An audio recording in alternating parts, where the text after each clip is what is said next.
आप ये तस्वीर देख रहे हो ना, कितनी ब्यूटीफुल है। और ख़ास करके ये जो आपको खड़ा हुआ एक बंदा दिख रहा है, उसके पीछे जो नज़ारा है ना, वो कितना ज़्यादा सुंदर है। पूरा ग्लेशियर है और आइस की परत जमी हुई है। चलो बच्चों, आज का हमारा लेसन है शेल्टर सो हाई। और ये क्या है? ये एक ट्रैवलर की खुद की कहानी है, जो वो यात्रा करता है, ट्रैवल करता है, और उस बीच जो भी कुछ वो होता है उसको वो कहानी के माध्यम से हम तक बता रहा है। और इस ट्रैवलर का नाम है गौरव जानी। ये अपनी कहानी शुरू कर रहा है, जैसा कि आप पिक्चर में देख रहे हो। यहाँ पर ये कहानी है जो बसेरे होते ऊंचाइयों पर, अ शेल्टर सो हाई, वहाँ की कहानियाँ हैं। अब यहाँ पे ये बता रहा है कि मैं हूँ गौरव जानी और ये है लोनर। अब लोनर क्या है यहाँ पे? लोनर जो है इसकी मोटरसाइकिल का नाम है। लोनर का मतलब जनरली क्या होता है? अकेले रहने वाला, जो अकेला रहता है। लेकिन ये मोटरसाइकिल कभी भी अकेली नहीं रहती। क्यों? उसके साथ हमेशा मैं रहता हूँ हरदम। यानी कि गौरव जानी बता रहा है, मैं इसके साथ हमेशा रहता हूँ। हम दोनों ही मुंबई की भीड़ भाड़ शोरगुल वाली गलियों और ऊंची ऊंची इमारतों से निकलने का मौका ढूंढते रहते हैं। हम दोनों को ही अपने सुंदर देश के अलग अलग इलाकों में घूमने का बहुत शौक है। तो आज मैं तुम्हें सुनाता हूँ एक अद्भुत कहानी, दुनिया के सबसे ऊंचे रास्तों पर मोटरसाइकिल की यात्रा। यहाँ पे अमेजिंग जर्नी की स्टोरी सुनेंगे कि कैसे ये जा रहा है, कैसे ये जाते हैं, और कैसे अपनी इस कहानी के दौरान क्या क्या होता है। ये सारी बातें हम इसमें जानेंगे। चलो, गेटिंग रेडी। कैसे की तैयारी इन्होंने, तो ये बताते हैं कि मेरी यात्रा थी लगभग 2 महीने की। इतने दिनों के लिए सामान ले जाना था, वह भी मोटरसाइकिल पर लाद कर। मैंने बहुत सोच समझ कर ज़रूरत का सामान इकट्ठा किया, और रहने के लिए टेंट, बिछाने के लिए प्लास्टिक की सीट, स्लीपिंग बैग, गर्म कपड़े, काफ़ी दिन तक खराब ना होने वाला खाना, कैमरा, पेट्रोल रखने के लिए डिब्बे इत्यादि भी। मैं मुंबई से निकला। महाराष्ट्र, गुजरात और राजस्थान के छोटे बड़े शहरों से होता हुआ दिल्ली पहुंचा। मुंबई से दिल्ली तक का एक 1400 किलोमीटर यानी 1400 किलोमीटर का रास्ता मैंने 3 दिन में तय किया। मुझे पूरी उम्मीद थी कि दिल्ली में मुझे कुछ नया देखने को मिलेगा, पर दिल्ली भी मुंबई जैसी ही लगी। इतने सालों में मैं थक चुका था एक ही तरह के शहर देखते देखते। तो बच्चों, ये देख रहे हो ना, जब ये निकलता है अपने घर से, ये जो पूरे सामान है, ये पूरा उसका एक तरह से उसका पूरा घर है गौरव जानी का, जो अपने मोटरसाइकिल पर लाद करके वो ले जाता है। और जिससे कि उस खाने का सामान है, सब कुछ इसके पास है, पेट्रोल है, तो जिससे कि वो वहाँ तक जहाँ ये जा रहा है, जिस यात्रा पर, वहाँ पर उसको किसी चीज़ की दिक्कत ना हो। फिर आगे देखो बच्चों, तो ये बहुत ही बोर हो जाते हैं कि जब एक ही तरह के, आप भी बोर हो जाते होगे बच्चों, एक ही तरह का शहर देखकर, एक ही तरह की भीड़ भाड़ देखकर। तो ये भी कुछ इसी तरह से बोर है मुंबई से। और जब दिल्ली आते हैं तो दिल्ली में भी इन्हें कुछ खास नहीं लगता, ऐसा लगता है ऐसी तो वो मुंबई में भी थी। और फिर वो क्या करते हैं, वही एक जैसा घर, वही सीमेंट, ईंट, कांच, स्टील के बने हुए। अब आने वाले दिनों के बारे में सोचकर ये बहुत उत्सुक थे। मेरी कल्पना थी कि मुझे देखने को मिलेंगे लकड़ी के घर, ढलवा छत वाले और बर्फ़ से ढके घर, बिल्कुल वैसे जैसे मैंने किताबों में देखे थे। फिर मैं दिल्ली से सामान भरवा कर मैं आगे बढ़ा। बीच बीच में जहाँ बच्चों ये जगह मिलती है ना, जो प्लेन होते हैं, वहाँ पर ये अपने सामान को फिर से रिफ़िल कर लेते हैं, खाने का सामान, पेट्रोल वगैरह सब कुछ। 2 दिन बाद ये मनाली पहुंचकर पहाड़ों की ताज़ी हवा के बीच में इन्होंने चैन की सांस ली। असली यात्रा तो अब शुरू होनी थी। जम्मू कश्मीर राज्य के कई मुश्किल रास्तों से होते हुए हमें लद्दाख में लेह तक जाना था। बच्चों, अब यहाँ पर देखो मेरा नया घर। अब यहाँ पे आप तस्वीर दिख रही है आपको, ये पिक्चर। मैं और मेरी लोनर आगे बढ़े जा रहे थे। मुझे सिर्फ भरपेट खाना चाहिए था और रात की ठंड से बचने के लिए टेंट। मेरे छोटे से नायलॉन के टेंट में इतनी जगह नहीं थी कि मैं सो सकूं। रात के समय मेरी मोटरसाइकिल टेंट के बाहर पहरा देती। सुबह की ठंडी हवा और चिड़ियों की चहक से ही रोज आंख खुलती थी। बच्चों, आगे जो आप देख रहे हो ये जो तस्वीर है, जिस तरह से ये इनका बाहर पड़ा हुआ है, लोनर इनकी यानी कि इनकी बाइक, और ये अंदर टेंट में सो रहे हैं। कोल्ड डेजर्ट यानी कि ठंडा रेगिस्तान।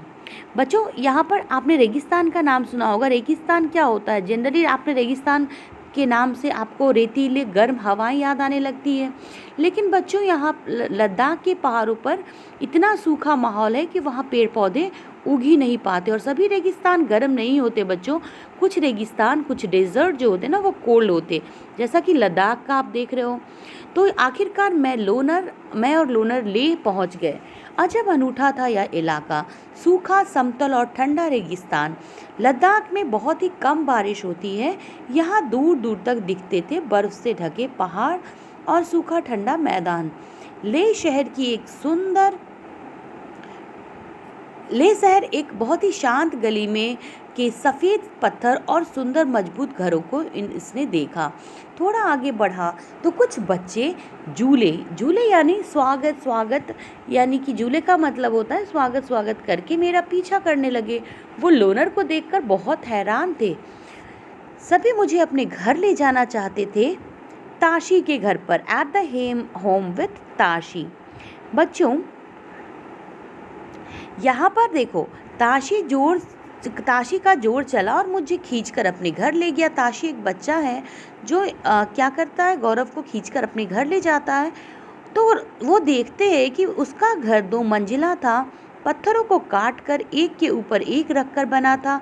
उन पर मिट्टी और चूने से पुताई की हुई थी। घर के अंदर जो है ना, अंदर से छप्पड़ जैसा लग रहा था। हर तरफ घास फूस पड़ी थी। ताशी मुझे लकड़ियों की सीढ़ी से पहली मंजिल पर ले गया।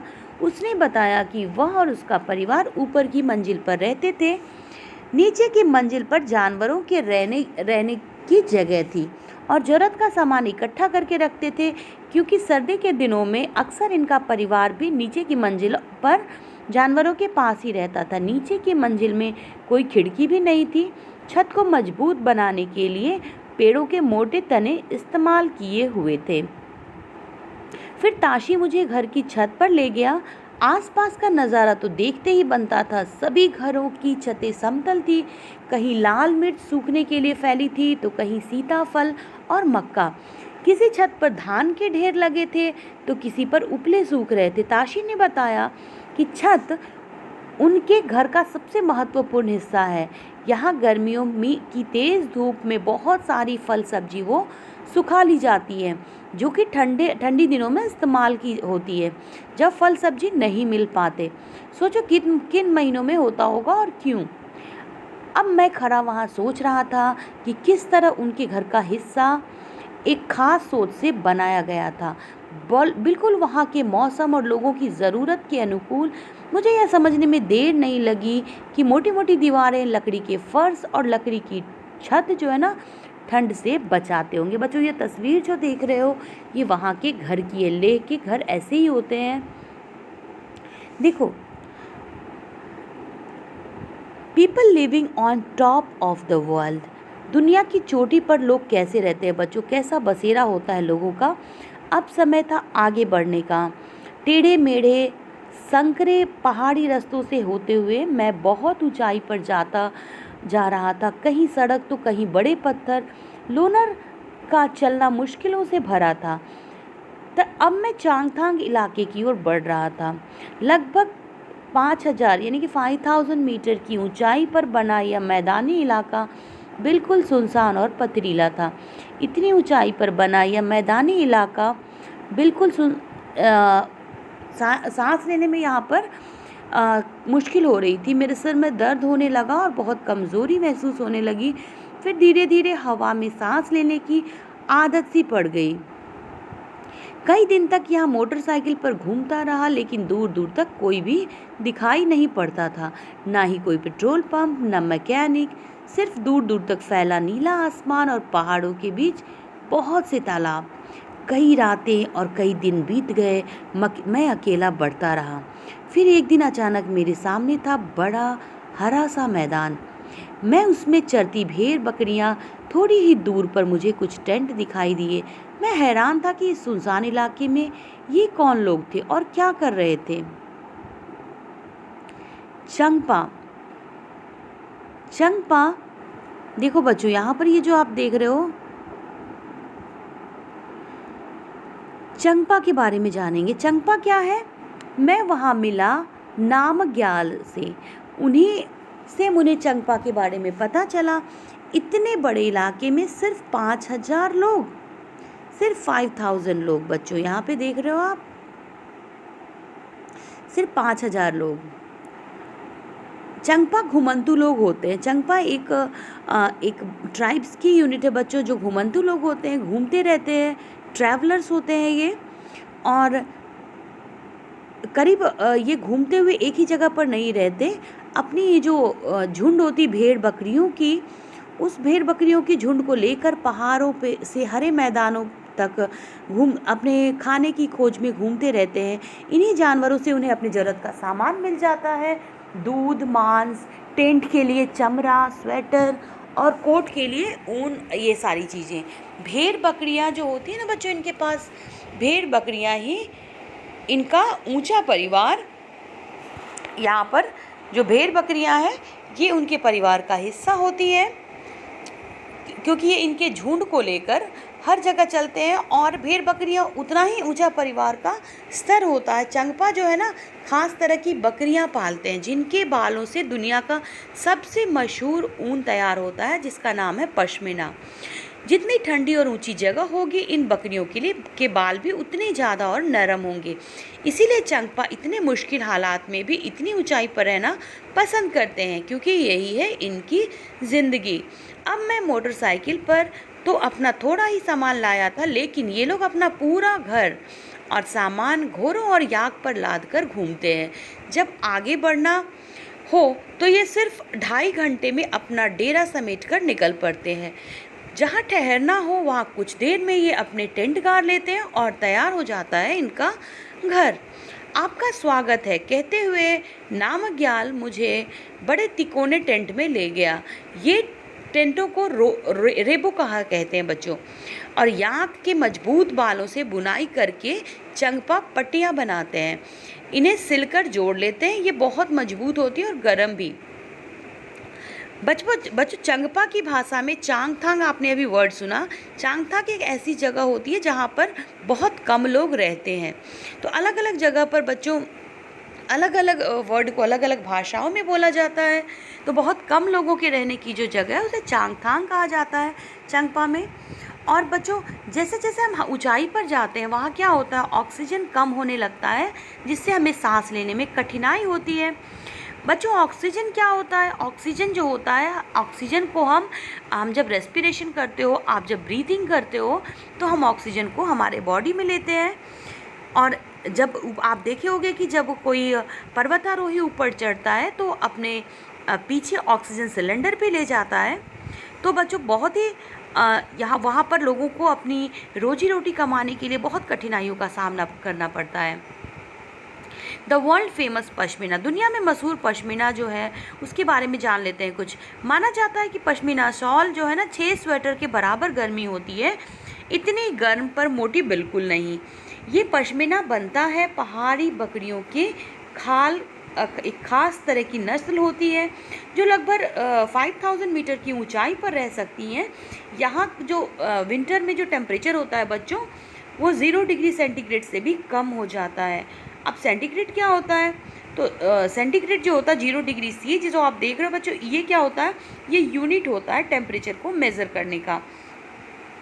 बच्चों, जो यहाँ का टेम्परेचर है ना, टेम्परेचर जितना कम होगा बच्चों उतनी ठंड होगी। टेम्परेचर जितना ज़्यादा होगा गर्मी उतनी ज़्यादा होगी। और टेम्परेचर का ये जो यूनिट होता है उसे हम बोलते हैं सेंटीग्रेड। अब यहाँ पर टेम्परेचर 0 सेंटीग्रेड से कम होकर -40 तक चला जाता है सर्दियों में। और सर्दी से बचने के लिए बकरियों के शरीर पर बहुत ही बारीक और नरम बाल उगाते हैं, जो क्या करते हैं, जो गर्मियों में फिर झड़ जाते हैं। और ये बाल बहुत ही पतले होते हैं, इतने पतले कि बकरी के 6 बाल मिलाकर तुम्हारे सर के एक बाल की मोटाई के बराबर होंगे। इसलिए पश्मीना शॉलों को मशीन द्वारा नहीं बुना जा सकता। इनकी बुनाई करने के लिए ख़ास बुनकर होते हैं, क्योंकि हाथों से इनकी बुनाई करते हैं। अगर एक बुनकर जो है ना 250 घंटे बुनाई करे तब जाकर एक साधारण पश्मीना शॉल तैयार होगी।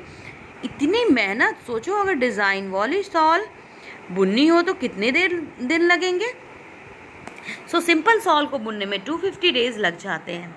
पट्टियों को 9 डंडियों के सहारे ज़मीन से, अब यहाँ पर देखो किस तरह से पश्मीना शॉल बुनी जाती है बच्चों, ये तस्वीर में देखेंगे। यहाँ पर देखो ये जो दिख रहा है, पट्टियाँ 9 डंडों के सहारे ज़मीन से बंधी थी। टेंट लगाने से पहले ज़मीन में 2 फुट पहले गड्ढा खोदते हैं, फिर गड्ढे के आसपास ऊंची ज़मीन पर टेंट लगाते हैं। टेंट में घुसने पर मैंने पाया कि वह ऊंचा था और आराम से सीधा खड़ा हो सकता था। अपने टेंट में मैं ऐसा नहीं कर पाता। रेबो अंदर से मेरे मुंबई वाले फ्लैट के एक कमरे जितना बड़ा था। 2 लकड़ी के बड़े डंडों के सहारे खड़ा था रेबो, और रेबो के बीचों बीच एक खुला छेद था जहाँ से चूल्हे का धुआं बाहर जा सके। नामग्याल ने बताया कि इनके टेंट का डिज़ाइन 1000 साल से भी पुराना था। इससे टेंट में रहने वाले चांगपा ठंड से बचे रहते हैं। ठंड भी कैसी, सर्दियों में यहाँ का तापमान 0 से कई डिग्री नीचे चला जाता है और हवा भी बहुत तेज चलती है बच्चों, बहुत ही ठंडी हवा। बच्चों जहाँ पे ठंड पड़ती है वहाँ के घर भी खास तरह के बने होते हैं, लकड़ियों के होते हैं, जिससे कि उन्हें ठंड से राहत मिल सके। 1 घंटे में 70 किलोमीटर की गति। बच्चों अगर आप अपने गांव के बस में बैठे हो तो वो इसी गति से आपको 1 घंटे में वहाँ पहुँच जाओगे। रेबो के पास ही भेड़ बकरियों को रखने के लिए जगह बनी थी। इसे चंगपा लेखा कहते हैं। कुछ इस तरह से तस्वीरों में रखी जगह दिख रही है आपको। लेखा जो है दीवारें पत्थरों और चट्टानों को एक दूसरे पर रखकर बनाते हैं। हर परिवार अपने जानवरों के झुंड पर पहचान के लिए खास निशान बनाता है। रोज़ सुबह झुंड को लेखा से बाहर निकालकर गिनकर चराने ले जाते हैं, और ये काम औरतों और जवान लड़कियों का रोज का काम है। चंगपा के लोगों की ज़िंदगी पूरी तरह से इन जानवरों से जुड़ी है। क्या कोई जानवर आपकी ज़िंदगी का हिस्सा है? जैसे कि कोई आपका पेट होगा बच्चों, या फिर आपके अगर घर में फार्मर होंगे आपके फादर, तो कोई ऐसा खेती में इस्तेमाल किया जाने वाला जानवर। सोचो बच्चों ये जानवर आपकी ज़िंदगी से कैसे जुड़े हैं। और भेड़ बकरियों को अपने शरीर से बालों की ज़रूरत नहीं होती। इस पे बच्चों आप क्या सोचते हो इस बारे में, कमेंट करके ज़रूर बताना। चलो आगे चलते हैं टूवर्ड्स श्रीनगर। अब यहाँ पर यात्रा आगे बढ़ी और श्रीनगर की ओर चल पड़ी। मैंने कुछ दिन तक इन लोगों के साथ समय बिताए, ना चाहते हुए भी आगे बढ़ना ही था। मैंने कुछ दिन इन लोगों के साथ बिताए, ना चाहते हुए भी आगे तो बढ़ना ही था। लेह से वापसी की यात्रा मुझे इस अनोखे इलाके से दूर एक दूसरी ही दुनिया में ले जाने वाली थी। लेह से वापस आते समय मैंने श्रीनगर की ओर का रास्ता पकड़ा। कारगिल से होता हुआ फिर श्रीनगर पहुंचा। रास्ते में मैंने कई तरह के घर और अद्भुत इमारतें देखी। फिर कुछ दिन मैं श्रीनगर में रहा। वहाँ के अलग घरों को देखकर मैं हैरान था। उन घरों ने मेरा दिल ही जीत लिया। कोई पहाड़ पर तो कोई पानी पर, तरह तरह के घरों में लोग रहते हैं। उन घरों को के कई फ़ोटो मैंने खींचे, और कुछ फ़ोटो बच्चों यहाँ पर आपके लिए भी इन्होंने दिए हैं कि ये देखो अलग अलग तरह के घर यहाँ पर जो आपको दिख रहे हैं ना, जो इन्होंने फ़ोटो लिए थे, तो इन्हें जो अलग अलग तरह के जो घर है उसकी फ़ोटो इन्होंने यहाँ पे शेयर करी है। आप भी ये फ़ोटो देखो। और अपने सफ़र की शुरुआत पे निकलने से पहले मैंने कभी ऐसा नहीं सोचा था कि एक ही राज्य में, एक ही स्टेट में मुझे इतने तरह के घर और लोगों के रहन सहन के तरीके देखने को मिलेंगे। लेह में एक अनुभव था दुनिया की चोटी पर रहने का, और श्रीनगर में अनुभव था पानी पर रहने का। इन इलाकों में घर भी ऐसे खास थे।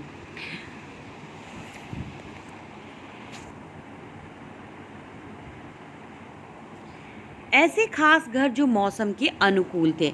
देखो बच्चों यहाँ पर जो घर देख रहे हो, अलग अलग तरह के श्रीनगर के घर यहाँ पे दिख रहे हैं। श्रीनगर में बाहर से आए कई टूरिस्ट हाउस बोट में रहते हैं। हाउस बोट जो होता है ना बच्चों, आप तस्वीर में, पहली तस्वीर में दिख रहे हो, तो ये जो हाउस बोट होता है वो 80 फुट तक लंबे होते हैं और बीच से इनकी चौड़ाई 8 to 9 फुट तक होती है बच्चों। अगला जो देख रहे हो वो बोट की तरह बना हुआ ये वाला घर। तो ये जो घर होता है बच्चों, इस तरह के बने घर जो होते हैं लकड़ी के डोंगे या फिर पानी पर तैरते रहते हैं। श्रीनगर की डल लेक और झेलम नदी में इनको डोंगा कहा जाता है। इन डोंगों में कई परिवार रहते हैं। मकान की तरह इस डोंगे में अलग अलग कमरे भी होते हैं। आगे चलते हैं बच्चों। ये जो घर देख रहे हो आप, हाउस बोट और कई बड़े घरों की जो छत होती है अंदर से लकड़ी की सुंदर नक्काशी की होती है। इनमें खास डिज़ाइन होता है। इस तरह की डिज़ाइन होती है बच्चों जैसे तस्वीर में दिख रही है। और ये जो डिज़ाइन होती है इसको बोला जाता है ख़त्म बंद। ख़त्म बंद कहा जाता है, जो जिगसॉ पजल जैसी दिखती है। यहाँ पर बात कर रहे हैं, पत्थरों को काटकर एक के ऊपर एक रखकर बनाए गए घर कश्मीर के गांवों में दिखते हैं। पत्थरों के ऊपर मिट्टी की पुताई की जाती है और लकड़ियों का भी इस्तेमाल किया जाता है। इन घरों की छत जो हो ना ढलवा होती है। अगला जो घर देख रहे हो बच्चों, यहाँ पुराने घरों की खासियत होती है कि इसमें जालीदार खिड़कियाँ होती थी। ये बाहर की ओर उभरी होती थी जिन्हें डब कहा जाता है। इनमें बैठकर बाहर का नज़ारा बहुत बढ़िया दिखता है बच्चों। अगला जो घर है, यहाँ के पुराने घर की खासियत है कि जो पत्थर, ईंट और लकड़ी को मिलाकर बनाते थे और घरों के दरवाजे खिड़कियों पर डिज़ाइनदार मेहराब बने होते थे। तो ये जो देख रहे हो इसे मेहराब कहा जाता है बच्चों। आगे चलते हैं बच्चों। क्या आपके इलाके में अलग अलग तरह के घर हैं? अगर है तो क्या रीज़न है बच्चों, ये आप ज़रूर सोचना। अब देखो यहाँ पर चलते हैं रिटर्न जर्नी के बारे में। अब ये सब होने के बाद ये जब रिटर्न होते हैं तो यहाँ पे वापसी का समय देखते हैं कि अब वो समय आ चुका था कि जब जम्मू शहर होते हुए इन्हें वापस जाना था। अब फिर वैसे ही घर दिखे जिसे देखकर मैं बड़ा खुश हुआ। क्यों? देखो बच्चों, यहाँ पर जो घर दिखे ना, इसे देखकर मैं बड़ा खुश हुआ। वही सीमेंट, ईंट, कांच और स्टील। इस बारे में कोई दो राय नहीं है कि ये मजबूत और टिकाऊ हैं, पर इनमें उन घरों जैसी खासियत नहीं थी जो मैंने खुशकिस्मती से लेह और श्रीनगर में देखे। फिर से उतना ही लंबा वापसी का सफ़र करके मैं और लोनर मुंबई पहुंचने ही वाले थे। मुंबई शहर की भीड़ भाड़ वाली सड़कों पर लोनर वापस नहीं जाना चाह रही थी। मेरा मन भी भारी हो रहा था, पर अंदर से दिल में एक खुशी थी कि इतना कुछ अनोखा और नया मैं अपनी यादों और अपने कैमरे में कैद कर लाया था। और यह अंत थोड़ी है, क्योंकि मैं और मेरी मोटरसाइकिल फिर जब इस शहर से ऊब जाएंगे तो निकल पड़ेंगे एक नए सफ़र पर। बच्चों देखो, जम्मू कश्मीर में अलग अलग तरह के घर हैं जो कि वहाँ के लोगों की ज़रूरत और मौसम के अनुकूल बनाए जाते हैं। क्या आप पहचान सकते हो ये किसका चित्र है? ये जो चित्र में एक आपको दिख रही है लड़की बैठी हुई, ये किसका चित्र है? ये कश्मीर की हर गली कूचे में दिखती है एक ऐसी बेकरी। ये देखो बच्चों, बेकरी की तस्वीर है। कश्मीर के लोग अपने खाने के लिए घरों में रोटी नहीं बनाते हैं, वो दुकान या बेकरी से खरीदते हैं। तो इस तरह की बेकरी आपको कश्मीर में हर जगह बच्चों मिल जाएगी। चलो आगे चलते हैं बच्चों। यहाँ पर ये देखना है आपको कि यहाँ पर जो आपने सब कुछ देखा, हमने अब तक क्या सीखा कि जम्मू कश्मीर के तरह तरह के घरों के बारे में हमने पढ़ा। कुछ ऊंचे पहाड़ पर, कुछ पानी में, कुछ जिनमें लकड़ी और पत्थर के सुंदर डिज़ाइन थे और कुछ जिन्हें बांधकर किसी और जगह पे ले जाया जा सकता था। ऐसे भी घर हमने देखे। तो बताओ ऐसे घरों के बारे में वहाँ की ज़रूरत के हिसाब से कैसे बने हैं और ये आपके घर से कैसे अलग हैं बच्चों, ये आप कमेंट करके ज़रूर बताना। ये घर आपको कैसे लगे और आपको सबसे अच्छा घर कौन सा लगा ये ज़रूर बताना बच्चों। इस लेसन के क्वेश्चन आंसर्स आपको डिस्क्रिप्शन में प्रोवाइड करा दूँगी, जहाँ से आप अपने नोट्स तैयार कर लेना। और हम मिलेंगे जल्दी ही नेक्स्ट वीडियो में, जहाँ हम करेंगे नेक्स्ट लेसन को। तब तक के लिए don't forget to like, share and subscribe and thanks for watching.